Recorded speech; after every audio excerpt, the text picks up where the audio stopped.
When I read this one out loud, the first thing you realize is you have to explain to the audience that the narrator is male and isn't me, because this story would be so wrong if that were the case. So it's kind of primitive, and the guy in this story is kind of primitive, okay? It's called Wild Caving. In the hills above Cassis, digging this tunnel reminds me of digging a grave. Lightning likes the tops of these mountains, and in summer you walk through a forest of matches. I enlarge a crevice with my pickaxe until I can dig the rest by shovel. This cave holds bad memories, so the authorities sealed it up. How dare they deny me my heritage? Not even Ravi gets it, and he says fate is what brings me to these mountains. When the opening is wide enough for my shoulders, I tie my rope to a tree, switch on my headlamp, and wiggle in. I stop to a stone floor, rippled like ice on a frozen pond. 3 steps in, I recoil from a snake. There are almost no insects in Provence, but here they skitter underfoot. Penetrating deeper, my throat clenches. The floor is caked in guano. I've heard of caves where the bat dung is so thick you can get rabies just from breathing. It makes me want to retreat, but then I remember Kathmandu and what Ravi told me. I must trust the universe to lift me like a boat. The first time I walked these hills, I sensed the ancients.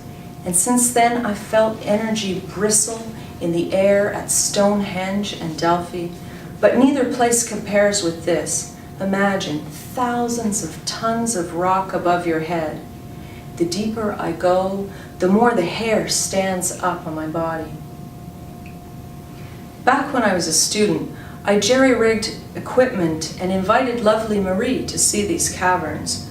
We met online, but Marie somehow misinterpreted my messages, reading slights into innocent comments.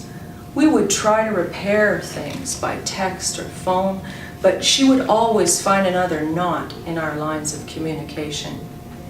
And then, just once it was perfect, when I took her to the Chamber of Midnight. Even with a car battery and the halogen lights I stole from a parking lot, the chamber was too dark to see all the way across.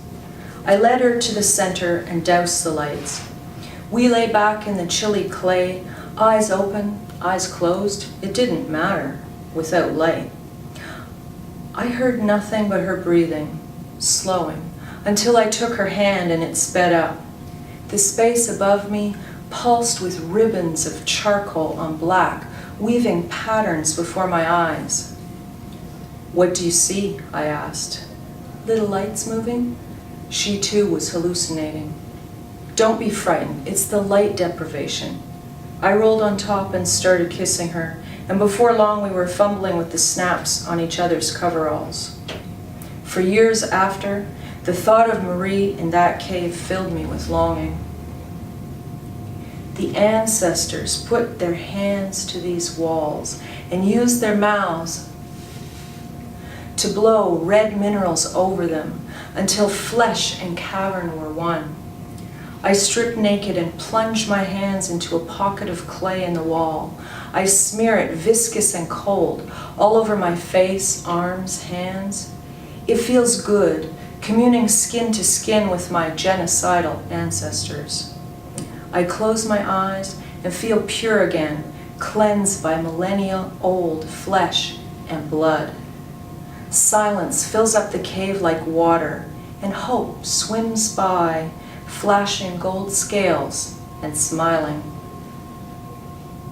Hours later, I emerge from the cave and pick up my shovel, digging at loose gravel and ash from the long-ago fire.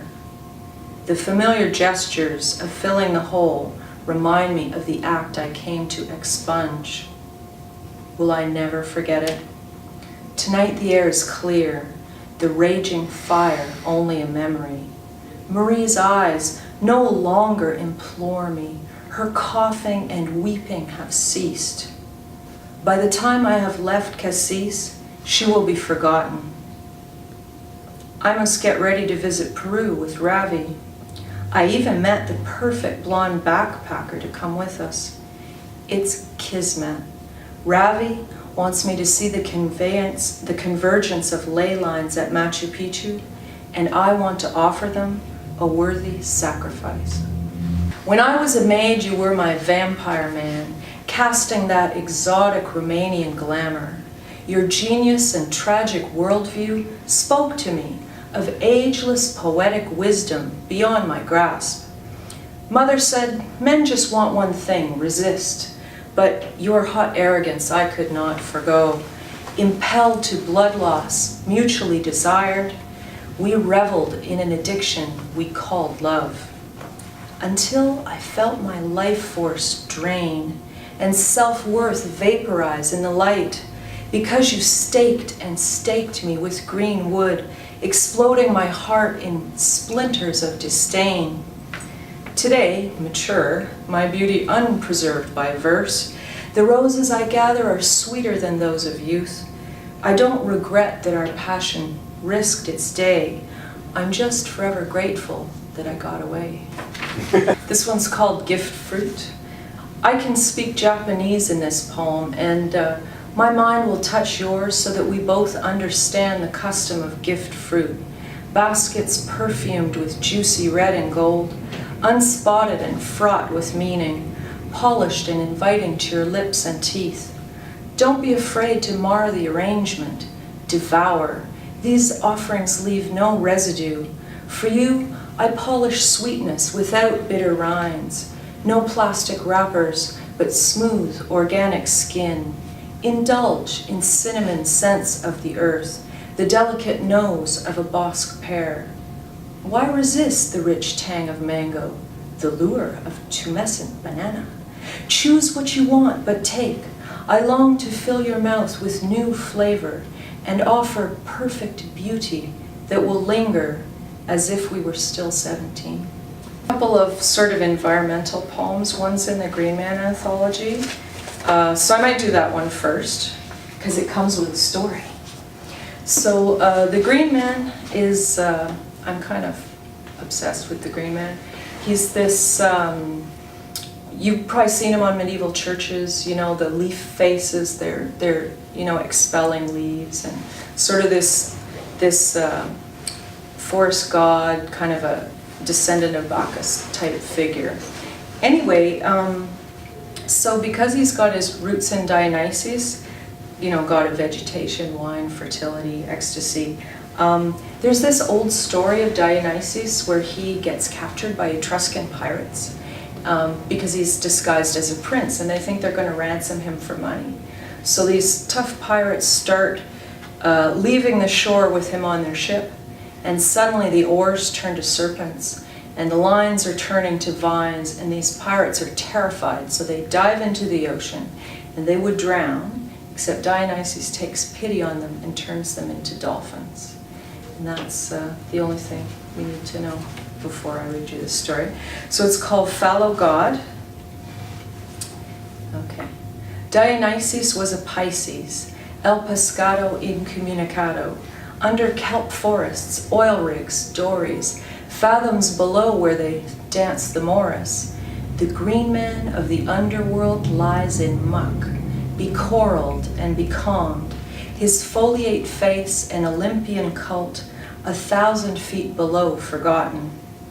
This cement world is ruled by oil, with his eternal consort, plastic. No more wines or flutes or maids, just slicked black pelicans and sighs.